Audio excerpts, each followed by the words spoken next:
Welcome to the Fear and Greed Business News Afternoon Report for Thursday, the 17th of August, 2023.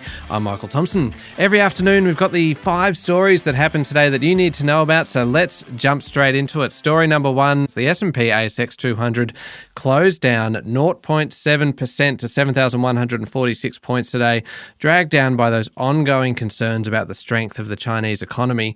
Of course, we are deep into reporting season on the local bourse, so there was plenty of movement today. Origin Energy jumped 1.8% after reporting an 83.5% jump in core net profit for the past financial year. The nation's biggest poultry producer, Ingham's Group, reported net profit of $60.4 million and a rise in the final dividend. Its share price surged 14.8% today, making it the day's top performer. Consumers are shifting towards cheaper cuts of meat like chicken to offset cost of living pressures. The next best was IPH, up 10.8% after reporting a statutory net profit increase of 23%. Healthcare continued to slump, as did gold and industrials. The worst performer today was miner Core Lithium, which fell nearly 25% after a trading halt for a capital raising and share purchase plan. Lake Resources fell 8.5%, Telstra fell 2.8%, more on that one in a moment, and Property Group Domain Holdings dropped 7.8%. Its 2023 group profit missed expectations. The markets expected profit to be much higher, and investors sold off the stock. I mentioned China before. Well, today the Commonwealth Bank head of international economics warned that the deteriorating Chinese economy could send the Aussie dollar falling below 60 US cents. That would be to lows not seen since before COVID. On to story number 2, which is very closely linked to story number 1. Plenty of investors watch Telstra closely. After all, it is the most widely held stock in the country. The telco has delivered a 13% jump in profit to $2.05 billion, but has decided against selling off part of its infrastructure business. Now, that is one of the most interesting revelations from Chief Executive Vicky Brady today, saying that Telstra is no longer looking at selling its infrastructure arm called InfraCo Fixed. InfraCo holds all of Telstra's subsea cables and data centres and fibre assets. It's valued at about $15 billion with the income of $1.6 billion over 2023. There's been a lot of commentary about the potential sale of this part of the business, but Brady says there's strong demand for the infrastructure, and the shift to cloud and artificial intelligence adoption was really driving the need for these services even higher, so they want to hang on to it.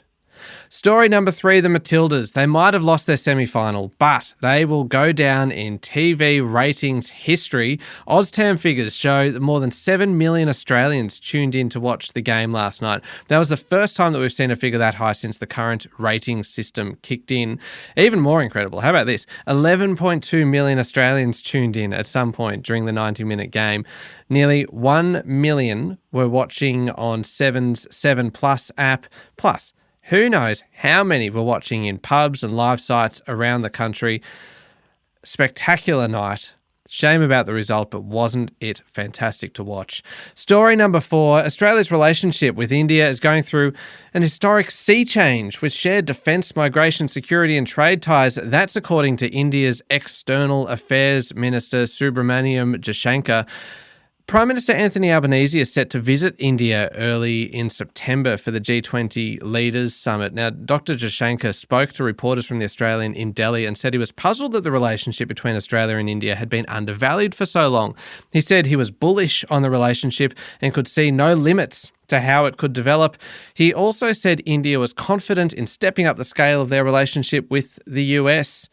And story number 5, major consulting firm Deloitte has been dropped from its advisory role to the Australian Submarine Agency. That's the agency in charge of the big AUKUS nuclear sub program. Only weeks into working with the agency, the Australian is reporting that the Big Four firm has had a $1.8 million contract ended via a convenience clause. This clause doesn't require anyone to prove a party's at fault to end the contract. The decision was made apparently after the media made inquiries about a senior Deloitte advisor's links to foreign military interests. But to be very clear, the agency is saying the decision to scrap the deal isn't due to, quote, any actual, potential or perceived conflict of interest. But clearly, this is a sign of increased scrutiny, including from the media, over the use of consulting firms within the government.